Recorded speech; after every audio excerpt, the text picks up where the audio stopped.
सहनाववतु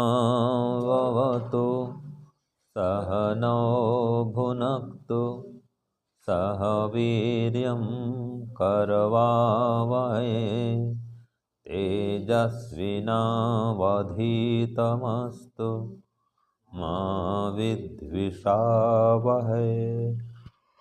ओम शांति शांति शांति। हे ईश्वर, हम यह पठन पाठन आपको प्राप्त करने और कराने के लिए साधन के रूप में करने जा रहे हैं। इस कर्म को और इसके कर्म फल को भी आपको अर्पित करते हैं।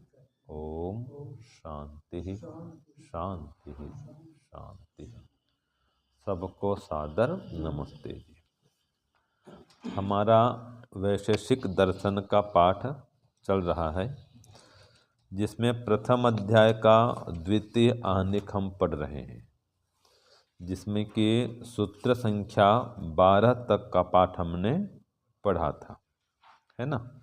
और हमने ये पढ़ा था कि देखो, द्रव्यत्व जो है द्रव्य से भिन्न वस्तु है ना। तो जैसे द्रव्यत्व जो है द्रव्य से भिन्न वस्तु है, वैसे ही गुणत्व भी गुणों से भिन्न वस्तु है। तो ये क्यों भिन्न है, ये अभी आगे आ रहा है सूत्र 13 में।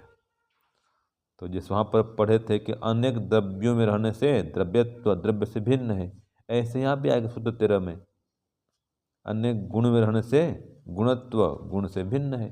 तो इसका सूत्र बोलिए और प्रश्न लिखिए। सूत्र है गुणेषु भावात् गुणत्वम उक्तम। ये सूत्र 13 हुआ। अब ये सूत्र क्या कह रहा है, प्रश्न लिखिए पहले इसका। लिखिए, गुणत्व गुण से भिन्न क्यों है? गुणत्व गुण से भिन्न क्यों है, ये प्रश्न हुआ। उत्तर संस्कृत में गुणेषु भावात् गुणत्वम उक्तम। ये संस्कृत में क्या, गुणेषु भावात् गुणत्वम उक्तम। अब हिंदी में क्या कह रहा है, ये लिखो। सूत्रार्थ 13, उत्तर 13 हिंदी में। अनेक गुणों में रहने से, अनेक गुणों में रहने से गुणत्व गुण से भिन्न है। अनेक गुणों में रहने से गुणत्व गुण से भिन्न है। ठीक है जी। तो देखो, गुणत्वम अपर सामान्यम ये कहा है इसमें। जो गुणत्व है माने अपर सामान्य। तो रूप आदि अनेक गुणों में, रूपादिषु अनेक गुणेषु, है ना। रूप आदि अनेक गुणों में भावात् होने से, ठीक है। तो रूप आदि गुणों में ये विद्यमान है। ये क्या विद्यमान है, गुणत्व। तो रूप आदि गुणों में विद्यमान होने से जो गुणत्व है यह रूप आदि गुण से भिन्न है, माने गुण से गुणत्व भिन्न हुआ। इसलिए कहा रूप आदि गुण व्यक्ति, तो व्यक्ति माने इकाई, एक रूप से जो रूप गुण है उससे उसका जो रूपत्व है वो भिन्न है। तो गुणत्व भी भिन्न है। तो ये रूप एक गुण है, तो रूप से रूपत्व भिन्न है, तो गुण से गुणत्व भी भिन्न है। ये कह रहा है, भाष्य में भी यही कहा गया है। तो ये अपर सामान्यम है। गुणत्व माने जो सब में समान रूप से रहता है, सभी गुणों में गुणपन तो है ना, तो ये गुण है जी। तो सभी गुणों में रहने से या अनेक गुणों में रहने से जो गुणत्व है वो गुण से भिन्न है। तो गुणत्व माने जो सभी गुण में उपलब्ध है वो गुणत्व। जैसे कि जो सभी मनुष्य में उपलब्ध है वो मनुष्यत्व, सभी गाय में उपलब्ध है वो गोत्व, सभी पशु में है वो पशुत्व, ठीक है। देवता में है, सभी देवों में है वो देवत्व। तो ऐसे सभी गुण में जो है वो गुणत्व, तो से भिन्न है गुण से। यह सूत्र 13 हो गया। भाष्य भी हो गया थोड़ा सा, वही भाष्य वही सूत्र है। अब देखो सूत्र 14, सामान्य विशेष अभावेन च। तो इसमें क्या कह रहा है, यही बात को और फिर पक्का कर रहे हैं कि गुणत्व गुण से भिन्न है। क्यों है, इसमें और कोई हेतु दो। पहले भी दोबारा पढ़े थे ना, इसके पहले भी ये आ चुका है ये। जैसे कि गुणत्व गुण से भिन्न क्यों, दो बार पढ़े। तो द्रव्यत्व द्रव्य से भिन्न क्यों है, यहाँ भी दो बार पढ़े, और वहाँ भी वही सूत्र था। हाँ, सामान्य विशेष अभावेन च। ठीक है जी। तो दो सूत्र वहाँ पे था, ये भी दो सूत्र यहाँ भी आ रहा है। सूत्र वही है, सामान्य विशेष अभावेन च। तो गुणत्व गुण से भिन्न क्यों, ऊपर तो पढ़ लिया एक बार, फिर और क्यों है, तो और कोई उसमें हेतु दो। ये प्रश्न हुआ। तो क्या प्रश्न लिखेंगे, लिखिए सूत्र 14 का प्रश्न लिखिए। गुणत्व गुण से भिन्न है। हाँ, सूत्र 14 का प्रश्न लिखिए। गुणत्व गुण से भिन्न है, इसमें और कोई हेतु दो। या गुणत्व गुण से भिन्न क्यों है, इसमें और कोई हेतु दो। ऊपर दे देते एक हेतु, अभी और बता रहा है, और कोई कारण बताओ उसमें, तो नया कोई कारण बताएंगे। तो प्रश्न क्या हुआ, गुणत्व गुण से भिन्न है, इसमें और कोई हेतु दो। ठीक है ना जी। अब उसका उत्तर लिखिए, सामान्य विशेष अभावेन च। ये संस्कृत में सूत्र हुआ, इसका अर्थ हुआ। अब ये सूत्र क्या कह रहा है, हिंदी में लिखो। तो गुण दो प्रकार का, गुण में दो प्रकार का व्यवहार। हाँ, उत्तर लिखो। ये सामान्य विशेष भावेन च, माने गुण में दो प्रकार का व्यवहार, सामान्य और विशेष न होने से। हाँ, सामान्य विशेष अभावेन है ना। हाँ, तो गुण में दो प्रकार का व्यवहार, सामान्य और विशेष न होने से गुणत्व गुण से भिन्न है। गुणत्व जो है गुण से भिन्न है। हाँ, गुणत्व गुण से भिन्न है। देखो, ये इसको समझ लो, गुण और गुणत्व। जैसे कि मनुष्य और मनुष्यत्व, संसार में अनेक मनुष्य हैं, लेकिन सब में मनुष्यत्व समान है ना। ठीक है जी, वो सब में समान है। देखो, उदाहरण के लिए, मैं एक मनुष्य हूँ, आप भी एक मनुष्य हैं, हम सब एक एक मनुष्य हैं, लेकिन हम सब में जो मनुष्यत्व है वो समान है। हम सब अलग अलग मनुष्य हैं ना जी, मनुष्य अलग अलग है, लेकिन हम सब में जो मनुष्यता है, मनुष्यत्व है, वो तो एक है। तो ये मनुष्य है। हाँ, मनुष्य और मनुष्यत्व में अंतर है। जैसे पशु और पशुत्व में अंतर है, ऐसे गुण और गुणत्व में अंतर है। ऐसे कर्म और कर्मत्व में अंतर है, द्रव्य और द्रव्यत्व में अंतर है। ये समझना है। द्रव्यत्व या कर्मत्व या गुणत्व जो सब में हो, सभी गुण में हो, वो गुणत्व है। सभी कर्म में हो, वो कर्मत्व है। सभी द्रव्य में जो है वो द्रव्यत्व है। जैसे जो सभी मनुष्य में वो मनुष्यत्व है, जो सब पशु में वो पशुत्व है, जो सभी देव में वो देवत्व है। समझ में आ गया, ये अंतर है। तो ये सूत्र आपका क्या कह रहा है, सूत्र 14 कि गुणत्वम अपर सामान्यम, है ना, कि गुणत्व में भी ये अपर सामान्य माने अपर सामान्य गुण। गुण व्यक्ति है, गुण व्यक्ति से माने एक गुण से, व्यक्ति माने क्या पढ़ेंगे, एक गुण, उस एक गुण से भिन्न वस्तु है। तो जो गुणत्व है वो एक गुण से भिन्न वस्तु है। समझ में आ रहा है, जो गुणत्व है वो गुण से भाई भिन्न है, जिसको यहाँ पर अपर सामान्य कहा गया है। अपर सामान्य माने वही गुणत्व जो कि हर गुण से भिन्न है। तो तत्र गुणवत सामान्यम विशेषश्च इति व्यवहार न होती। तो इस गुणत्व में, गुण सामान्य में, सामान्य माने अन्य गुण के समान, गुणवत माने गुण के समान, सामान्य और विशेष का व्यवहार नहीं होता है। जैसे कि कोई बोलते हैं ये गुण से मिलता है, ये गुण से नहीं मिलता है, बोलते हैं ना, इसका गुण से मेच खाता है, मिलान करता है, तो ये गुण मिल रहा है वो सामान्य है, और जो गुण नहीं मिलता है वो विशेष है। तो ये गुणों में ऐसा होता है, कर्म भी ऐसा होता है, यह कर्म इससे मैच करता है, इससे मैच नहीं करता है। जैसे कि योग दर्शन और सांख्य दर्शन दोनों में समानता है, तो ये क्या है, इसका सामान्यपन हो गया। और वैशेषिक दर्शन और न्याय ये दोनों समान शास्त्र हैं, ये में सामान्य है ये। और सांख्य और योग में विशेषता है, दोनों में भिन्नता है दूसरा। सांख्य और किसमें, वैशेषिक में। सांख्य और योग में समानता है, वो सामान्य, और सांख्य और वैशेषिक करें तो विशेषता हो जाएगी, है ना। तो ऐसे ही जो गुण है, गुण आपस में मिलते हैं और कहीं पर गुण नहीं भी मिलते हैं, लेकिन गुण तो सब में मिलेगा, हर गुण में गुणत्व है, वो कहाँ जाएगा। हाँ जी, समझ रहे प्रणाम जी, हर गुण में गुणत्व एक ही है, वो नहीं बदलता, उसमें सामान्य विशेष व्यवहार नहीं होता, गुण बदलते रहते हैं। जैसे उदाहरण के लिए आप में, सूरज जी में कोई गुण समान हो सकता है, ठीक है, और कोई गुण समान नहीं भी होगा। ये गुण में सामान्य और विशेष का व्यवहार तो होता है, लेकिन जो गुणत्व है उसमें क्या होगा, वो तो समान ही है, ठीक है। ये कह रहा है सूत्र 15 में, तो सूत्र 14 में। तो सूत्र 13 और 14 यही कह रहा है कि गुणत्व जो है गुण से भिन्न होता है, ठीक है जी। दोनों सूत्रों का सार यही है। अब आगे देखो सूत्र 15, कर्मसु भावात् कर्मत्वम उक्तम। ये सूत्र 15 है।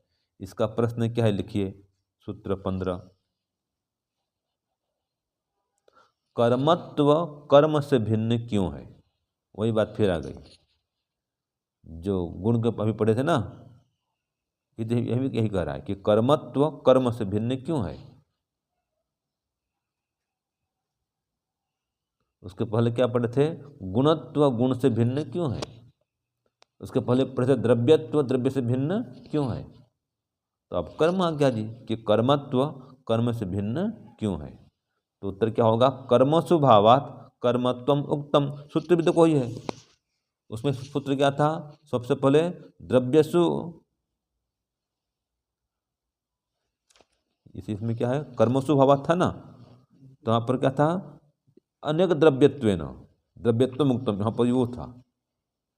और गुण में क्या था,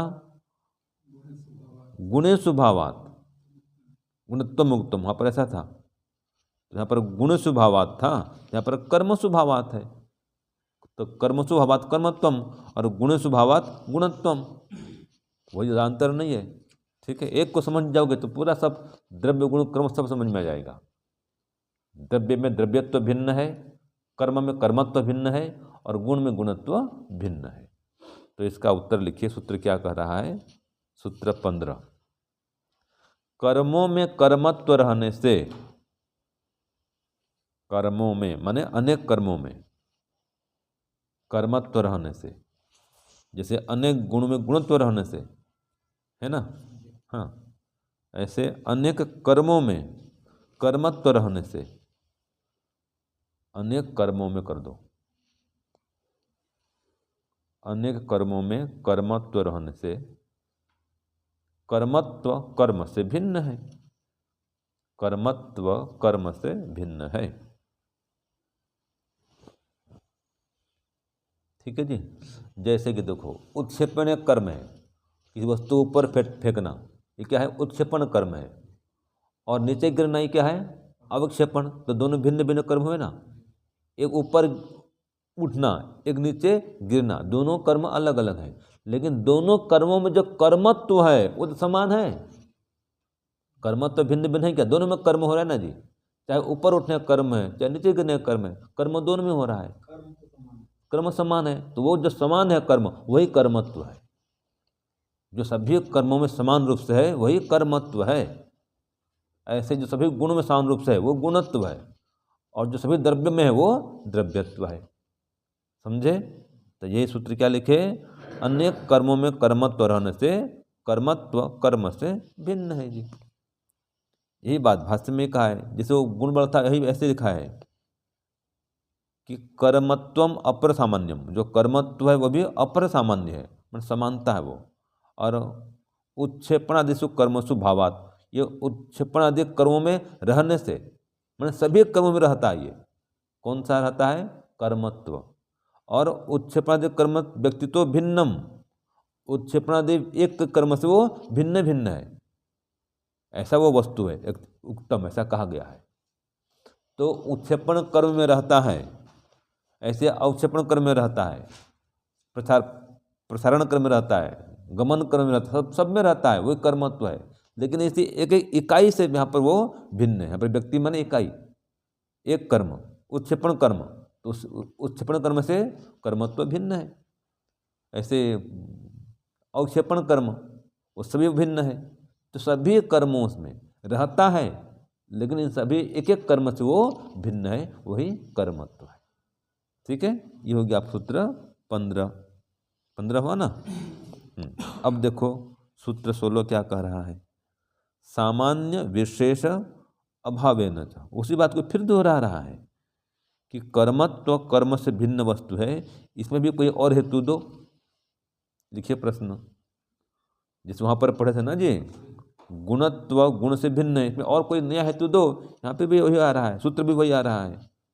तो लिखो कर्मत्व कर्म से भिन्न वस्तु है। हाँ, कर्मत्व कर्म से भिन्न वस्तु है, इसमें कोई नया हेतु दो, कोई भिन्न हेतु दो।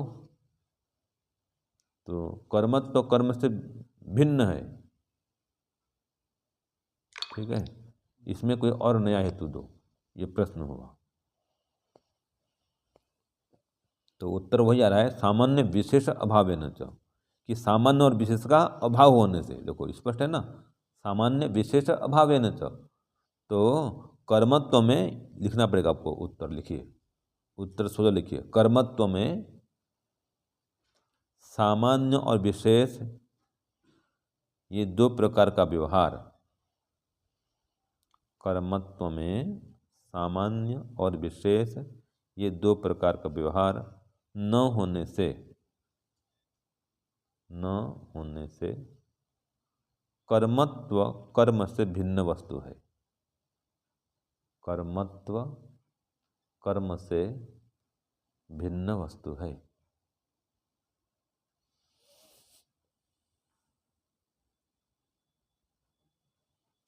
ठीक है जी। अब देखो, जैसे उसका भाष्य था गुण वाला, वैसे ही यहाँ पर भी सेम है।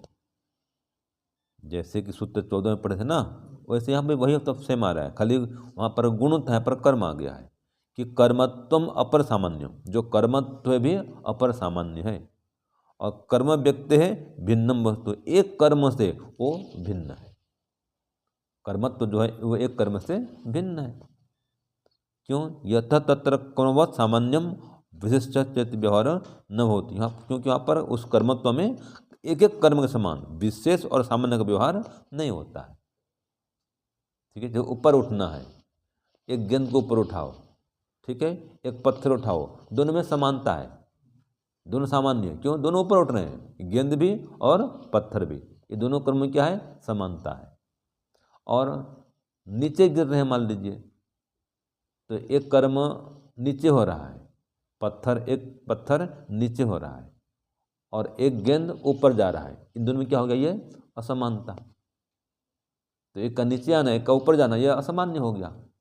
दोनों कर्म हो रहा है, एक कर्म में क्या हो रहा है? नीचे आना हो रहा है, एक कर्म में ऊपर जाना हो रहा है। तो ये सामान्य विशेष व्यवहार एक एक कर्म में हो रहा है ना, लेकिन जो कर्मत्व तो दोनों में समान है, चाहे पत्थर नीचे आए चाहे पत्थर ऊपर जाए, कर्मत्व तो दोनों में समान है, उसमें समानता और विशेषता का व्यवहार नहीं होता है। इसलिए जो कर्मत्व है वो कर्म से भिन्न वस्तु है। समझे जी? हैं? नहीं समझे? जो कर्म है नीचे आ रहा है, ठीक है, या ऊपर जा रहा है, ठीक है, तो ये अलग अलग कर्म होगा। कर्म अलग अलग हुआ ना, एक कर्म नीचे आ रहा है, एक कर्म में ऊपर जा रहा है, तो एक में अवक्षेपण हो रहा है नीचे आने में, एक में उत्क्षेपण हो रहा है, तो दोनों में ये विशेषता हो गई, भिन्नता हो गई, तो दोनों कर्म अलग अलग हो गए। लेकिन दोनों कर्मों में जो कर्मत्व है वो तो समान है ना, कर्म हो रहा है भाई, चाहे नीचे आए चाहे जो ऊपर जाए, तो कर्मत्व जो है समान है दोनों में, कर्म भले अलग अलग हो। इसलिए जो कर्म है उससे कर्मत्व भिन्न वस्तु है, वो सभी कर्म में समान रूप से रहता है।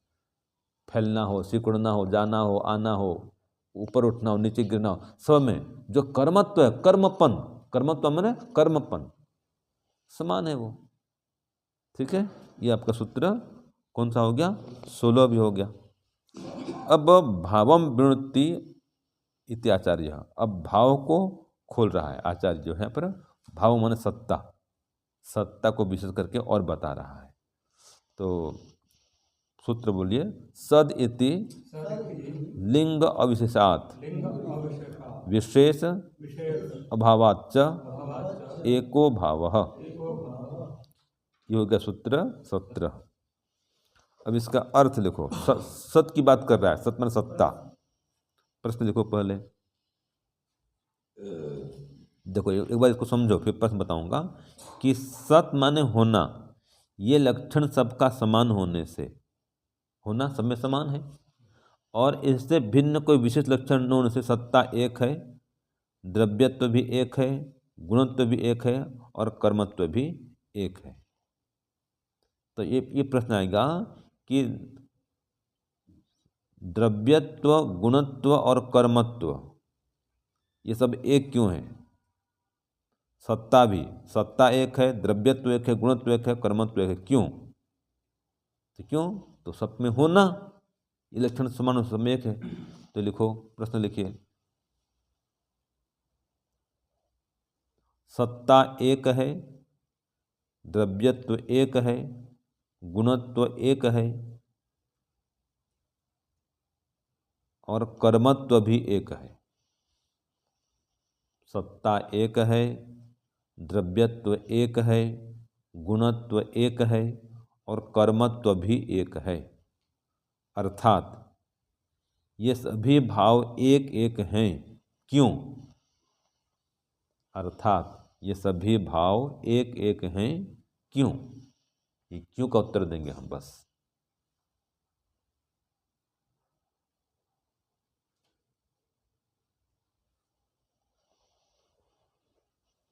लिख लिए?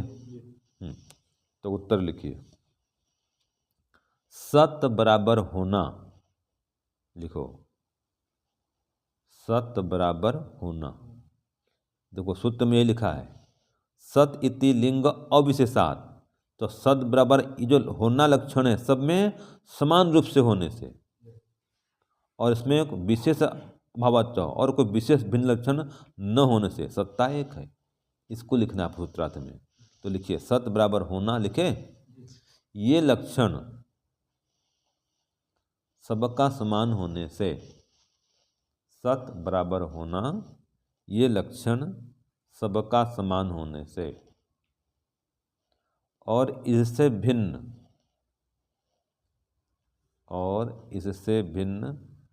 कोई विशेष लक्षण न होने से, और इससे भिन्न कोई विशेष लक्षण न होने से सत्ता एक है, अल्प विराम, द्रव्यत्व एक है, अल्प विराम, गुणत्व एक है और कर्मत्व भी एक है, और कर्मत्व भी एक है। अर्थात ये सभी भाव एक एक हैं। एक है जी, अर्थात ये सभी भाव एक एक हैं।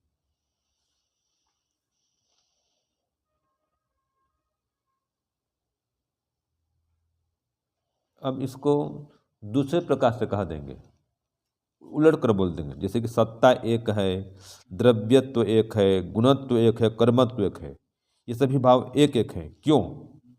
क्योंकि इन सब का लक्षण एक समान है।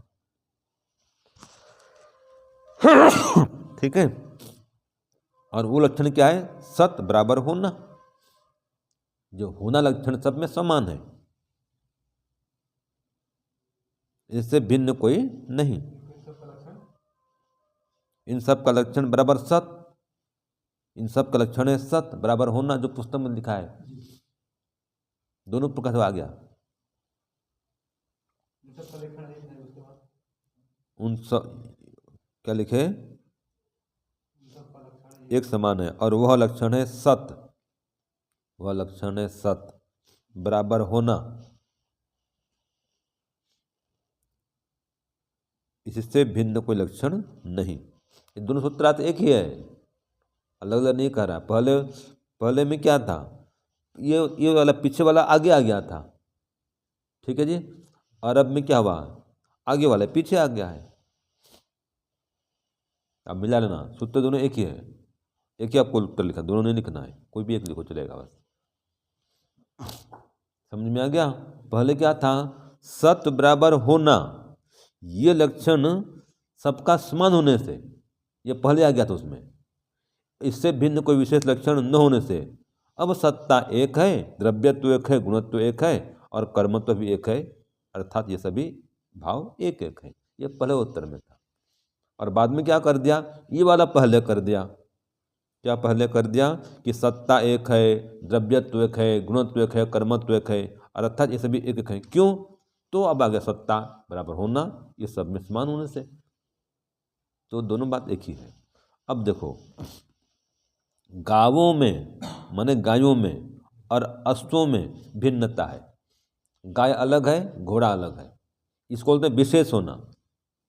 गाय घोड़ा से विशेष है, ठीक है, लेकिन गायों में जो गोत्व है और अश्वों में जो अश्वत्व है वो एक ही है, इसको समान बोलते हैं, ठीक है ना। तो ये गाय में सभी गायों में गोत्व समान है, उसमें कोई अंतर नहीं है, सभी गायों में जो गोत्व है समान है, लेकिन गोत्व में और अश्वत्व में अंतर है। अश्वत्व कहाँ रहेगा, अश्व में, गोत्व कहाँ रहेगा, गायों में, गौ में, ये अंतर है जी। तो इस प्रकार से द्रव्यों में द्रव्यत्व एक है, कर्मों में कर्मत्व एक है, गुणों में गुणत्व एक है, लेकिन आपस में ये अलग अलग है, द्रव्यत्व अलग है, गुणत्व अलग है, कर्मत्व अलग है। समझ गए, ये इस भाष्य का सार है। तो ये आपको प्रथम अध्याय का द्वितीय आने की भी पूरा हो गया। तो ये प्रकार से प्रथम अध्याय संपूर्ण हुआ। ओम शांति शांति शांति। सर्वेभ्यो नमः। सबको सादर नमस्ते।